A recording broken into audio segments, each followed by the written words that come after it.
단계적 일상 회복, 이른바 위드 코로나가 오늘 새벽 5시부터 드디어 시작됐습니다. 지난해 1월 국내에서 첫 확진자가 발생한 지 652일, 백신 접종을 시작한 지 249일 만입니다. 서울 등 수도권에서는 10명, 비수도권에서는 12명까지 사적으로 모일 수 있고 유흥시설을 제외한 대부분의 시설은 24시간 영업이 가능합니다. 아직까지 전국 곳곳에서 집단 감염이 잇따르고 있고 일상을 회복하는 과정에서 확진자가 급증할 가능성도 높지만 사회 경제적 손실을 줄이기 위한 불가피한 선택입니다. 기대와 우려가 교차하고 있습니다. 방역 패스와 관련한 혼선을 줄이기 위해서 일주일, 실내 체육시설은 2주일간의 계도 기간이 있고요. 그리고 그런 일은 없어야 하겠지만 병상 가동률이 너무 높아지면 일상 회복은 언제든 중단될 수 있습니다. 어제 일요일 하루 동안 나온 확진자 수는 1,600명 안팎이 예상됩니다. 박상욱 기자입니다. 단계적 일상 회복, 위드 코로나가 본격화하면서 많은 것들이 달라집니다. 이것과 같은 영화관도 그중 하나입니다. 조조 영화든 심야 영화든 언제든지 영화관에서 영화를 볼 수 있습니다. 그리고 방역 패스를 이용하면 코로나 이전처럼 팝콘이나 음료를 비롯한 각종 음식물도 섭취할 수 있습니다. 영화관에 팝콘이 있다면 야구장엔 치맥이 있습니다. 백신 접종 완료자는 야구장 등 실외 스포츠 관중석에서도 치킨과 맥주 등 음식을 즐기며 경기를 볼 수 있습니다. 유흥시설을 제외하곤 음식점과 카페 등의 영업시간 제한도 풀립니다. 수도권의 경우 4명까지로 제한됐던 사적 모임 기준이 10명으로 늘어납니다. 비수도권은 12명까지 모일 수 있습니다. 방역 패스를 이용하면 헬스장 등 실내 체육시설에서 격한 운동도 샤워도 모두 가능합니다. 백신 접종자만 모일 경우 종교시설은 수용 인원만큼 모일 수 있고 성가대 등의 활동도 할 수 있습니다. 하지만 달라지지 않는 것도 있습니다. 바로 기본적인 방역 수칙입니다. 백신 접종 여부에 상관없이 실내에선 반드시 마스크를 착용해야 합니다. JTBC 박상욱입니다. 주요 20개국 G20 정상회의에 참석한 문재인 대통령이 오는 2050년까지 석탄 발전을 전면 폐기할 것이라고 밝혔습니다. 우선적으로 이번 연말까지 국내 석탄 발전소 2기를 폐쇄하기로 했습니다. 우리 정부의 2050 탄소 중립 시나리오를 국제 무대에 소개한 것은 처음입니다. G20 정상들은 지구의 평균 기온 상승폭을 산업화 이전 대비 1.5도 이내로 억제하기 위해서 공동 노력하기로 합의했습니다. 박지훈 기자가 보도합니다. 이탈리아 로마에서 열린 G20 정상회의 둘째 날, 문재인 대통령은 기후변화와 환경을 주제로 한 이 세션에 참석했습니다. 문 대통령은 이 자리에서 한국이 석탄 감축 정책을 과감하게 시행하고 있다며 2050년까지 석탄 발전을 전면 폐기할 것이라고 강조했습니다. 그러면서 우리 정부가 출범한 이후 석탄 발전소 8기를 조기 폐쇄했고 올해 말까지 2기를 추가 폐쇄할 예정이라고 밝혔습니다. 또 신규 해외 석탄 발전에 대한 공적 금융 지원도 중단했다며 공적 개발 원전을 늘려 개발도상국의 탄소 중립 노력에 기여하겠다고 덧붙였습니다. 지난달 25일 문 대통령은 국회 시정연설에서도 기후위기에 공동 대응하겠다는 의지를 밝힌 바 있습니다. 우리 정부는 2050 탄소 중립에 동참했습니다. 또한 2030년 온실가스 감축 목표 상향에도 동참하여 2018년 대비 기존 26.3%에서 40%로 상향하기로 했습니다. G20 정상들은 함께 채택한 공동선언문에도 기후변화 공동 대응을 위한 내용을 담았습니다. 정상들은 지구 평균 기온 상승 1.5도 목표 달성을 위해 모든 나라의 조치가 필요하다고 강조했습니다. 우리 시간으로 오늘 새벽 영국 글래스고를 이동한 문 대통령은 기후변화 당사국 총회에서 온실가스 감축 목표를 발표할 예정입니다. JTBC 박지윤입니다. G20 정상회의가 열린 로마에서도 미국과 중국은 치열한 신경전을 벌이고 있습니다. 미국은 동맹국들과 함께 중국을 견제하는 발언을 잇따라 쏟아냈고 중국은 대만 문제에 대해 선을 넘지 말라고 경고했습니다. 워싱턴에서 김필규 특파원이 보도합니다. 알래스카 회담 이후 7개월 만에 미중 외교장관들이 다시 만났습니다.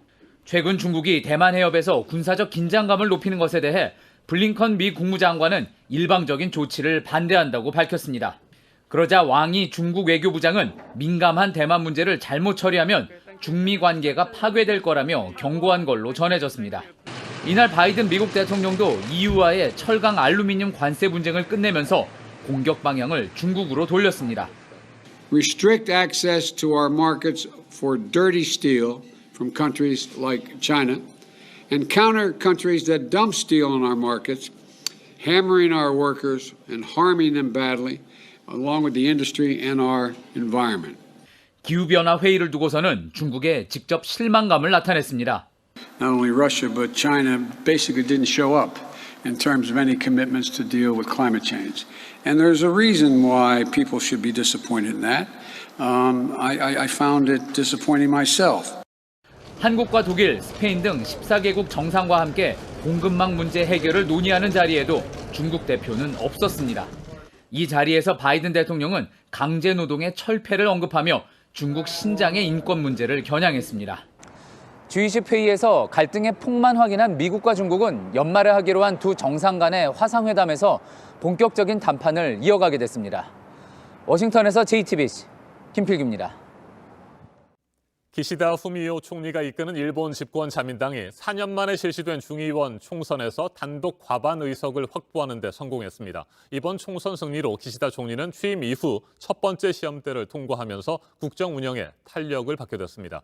야권 5개 정당은 전국 75%가량의 지역구에서 후보 단일화로 맞섰지만 정권 교체에 실패했습니다. 이희정 기자가 보도합니다. 기시다 일본 총리 겸 자민당 총재가 현황판에 쓰인 중의원 당선자 이름에 꽃을 답니다. 어제 치러진 일본 중의원 총선에서 자민당이 단독으로 과반을 확보했다고 NHK와 교도통신이 보도했습니다. 총 465석 중 과반인 233석을 넘긴 겁니다.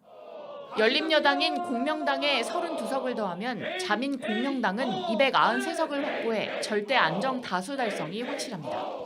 국회 상임위원장을 독점하고 모든 위원회 구성의 과반을 차지하는 의석수입니다. 이번 총선 승리로 지난달 취임한 기시다 총리는 당 안팎으로 정치적 입지를 다지고 국정 운영에 힘을 얻게 됐습니다.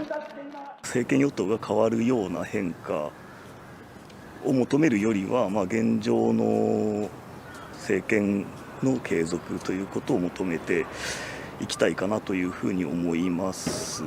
急に何か大きくガラッと変わることはないと思うんですけれども 기시다 총리의 대표 정책인 이른바 새로운 자본주의도 탄력을 받을 거란 전망이 나옵니다. 새로운 자본주의의 핵심은 성장과 분배의 선순환으로 요약됩니다. 반면 입헌 민주당을 비롯한 5개 야당은 지역구 약 70%에서 후보 단일화로 맞섰지만 정권 교체에는 실패했습니다. 이번 선거에서는 특히 우익 성향의 야당인 일본 유신회의 선전이 눈에 띕니다. 유신회는 의석수를 4배 가까이 늘리며 공명당을 제치고 제3당으로 올라섰습니다. 앞으로 자민당이 추진 중인 개헌 논의 등에 전략적으로 연대하며 캐스팅 보트를 쥐게 될 전망입니다. JTBC 이희정입니다.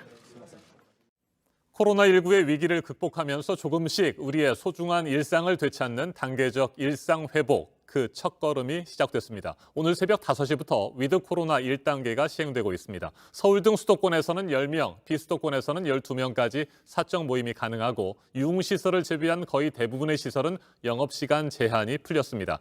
하지만 최근 나흘 연속 2,000명대 신규 확진자가 발생했고 일요일인 어제도 밤 9시까지 1,413명이 추가로 확진 판정을 받았습니다. 확진자 급증에 대한 우려가 여전히 큽니다. 설대우 중앙대 약학대학 교수 자리에 함께했습니다. 어서 오십시오. 예, 안녕하세요.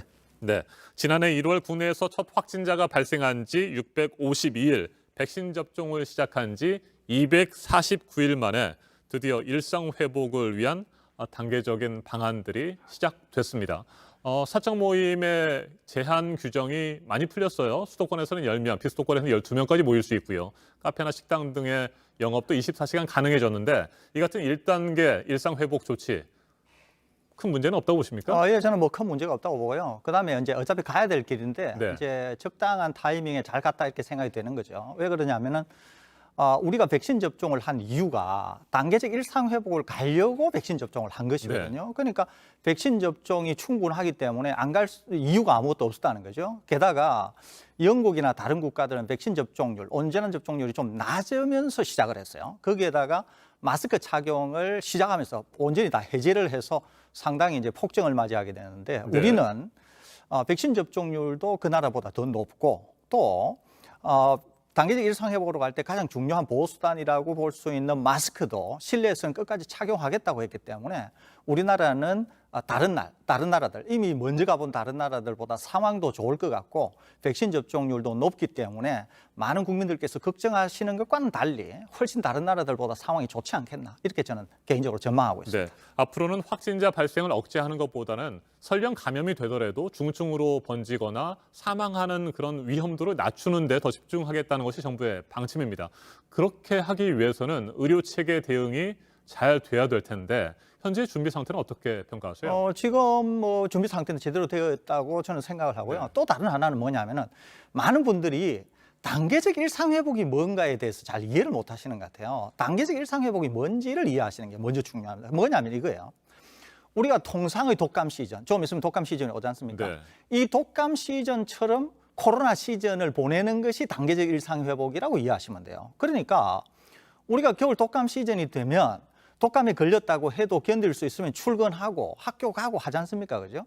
그런 것처럼 코로나 시즌을 높은 백신 접종률을 기반으로 해서 독감처럼 보낸다는 거죠. 그러니까 우리가 독감 시즌에 확진자 발표 안 하잖아요. 네. 그다음에 중요한 것은 얼마나 많은 분들이 감염이 되어서 위중증으로 빠지는가, 사망인가, 아니면은 뭐 요즘에는 의료 체계 부담 등도 따지지 않습니다. 그런데 이제 코로나는 우리가 처음으로 경험하는 거기 때문에 확진자 수보다는 실제로 위중증 사망이 많이 나오면서 얼마나 의료 체계를 압박하는가, 이것이 중요하다는 거죠. 그러니까 정부도 확진자 수에 연연해야 하기보다는 위중증, 사망자 위주로 관리하겠다. 그리고 그것을 억제하기 위한 모든 조치. 네. 거기에 이제 지금 앵커께서 지적하신 것처럼 의료 체계, 그다음에 향후에 뭐 치료제 이런 등등을 준비하겠다고 하는 것이거든요. 그렇기 때문에 방역 당국이 나름대로 올바른 방향으로 가고 있다. 저는 이렇게 보고 있습니다. 네, 하루 신규 확진자가 그럼에도 불구하고 5천 명 이상 발생하는 등 급증할 수 있다. 이런 우려도 여전하거든요.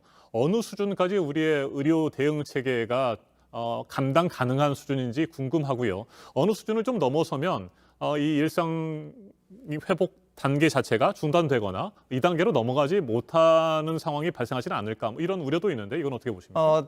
방역 당국이 일단 네. 플랜 B는 준비를 해놓고 있습니다. 그러니까 플랜 B를 일단 우리가 플랜 A, 즉 오늘부터 시작하기는 하지만 일단 본격적으로 시작 안 한 상황에서 플랜 B를 얘기하는 게 적당하지는 네. 않죠. 그러는데 이제 정부가 플랜 B를 갖고 있기는 합니다. 그것이 뭐냐면은 지나치게 방역 상황이 나빠져서 위중증자가 많이 나와서 의료 체계가 부담이 생기면 플랜 B를 가동하면서 플랜 A 시작하고 있는 것을 잠정적으로 중지하겠다고 하는 계획은 갖고 있어요. 그렇지만은 일단 플랜 A를 시작할 때 일부 전문가들이나 일부 단체, 의협 같은 데서 2만 명 정도 나올 거다. 네. 2만 명 이상이 나올 수도 있다. 이런 얘기를 하지 않습니까? 그런데 이거는 저는 전혀 동의하지 않아요. 저는 1%도 동의하지 않는데 이유가 뭐냐면 이겁니다. 이 사람들이 주로 얘기하는 것들이 뭐냐면은 영국 상황이나 싱가포르 상황을 얘기하면서 하는 것이거든요. 그런데 싱가포르는 매우 독특한 어떤 노동자 인력 구조를 갖고 있는 국가이기 때문에 그렇고요. 영국 같은 경우는 아까 제가 말씀드린 것처럼 단계적 일상회복, 즉 위드 코로나를 가면서 바로 마스크를 해제한 게 있거든요. 그런데 지금 포르투갈이나 그 이외에 아이슬란드 같은 데 보면은 또는 아랍에미레이트 같은 데 보면은 계속 마스크를 잘 착용하는 국가는 위드 코로나를 가더라도 환자가 폭증하지 않습니다. 네. 이게. 그렇기 때문에 우리나라가 바로 단계적 일상회복으로 가면서도 마스크를 계속 착용하는 걸 하겠다는 것이거든요. 이제 실외는 좀 다릅니다만은. 그렇기 때문에 지금 방금 말씀하신 그런 전문가들이나 단체가 얘기하는 것처럼 그런 폭증이 나오리라고 저는 생각하지 않습니다. 거기에다가 국민들께서 마스크를 적어도 실내에서 잘 착용해 주신다고 하면은 훨씬 위험을 줄이면서도 단계적 일상회복을 우리가 지나갈 수 있기 때문에 그런 점만 잘 기억하신다고 하면 우리는 굉장히 순조로운 단계적 일상회복을 보내는 거의 몇 안 되는 국가 중에 하나가 되지 않을까. 저는 개인적으로 이렇게 전망하고 있습니다. 네, 말씀하신 대로 실내에서는 앞으로도 계속해서 그렇습니다. 마스크를 쓰는 것이 필요하겠고요. 이르면 2단계부터 실외, 그러니까 밖에서는 마스크를 벗어도 되는 방안이 지금 예상되는데 그건 뭐 가능하다고 보십니까? 저는 충분히 가능하다고 봐요. 다만 당국이 이렇게는 얘기할 겁니다. 환기가 좋고 그러니까 바람이나 이런 게 잘 불면서 사람이 밀집되어 있지 않은 상황에서는 실외에서 완전히 마스크 착용을 해제하는 것을 권고할 것 같고요. 다만 사람이 좀 많이 모이는 예를 들면은 뭐 우리 한때입니다. 지금은 아닙니다만 옛날에 명동 같은 데 주말이 되면 사람이 많이 모이지 않습니까? 그런 상황에서는 실외라도 마스크 착용을 권고할 것 같아요. 그러니까 지금과 같은 상황에서도 밀집도가 높은 그런 실외에서는 마스크를 착용하기를 권고할 것 같고 그러지 않은 지역에서는 실외인 경우에는 완전히 마스크 해제를 아마 권고하지 않을까 제 개인적으로 이렇게 예상하고 있습니다. 알겠습니다. 오늘부터 단계적 일상 회복 위드 코로나가 시작됐습니다.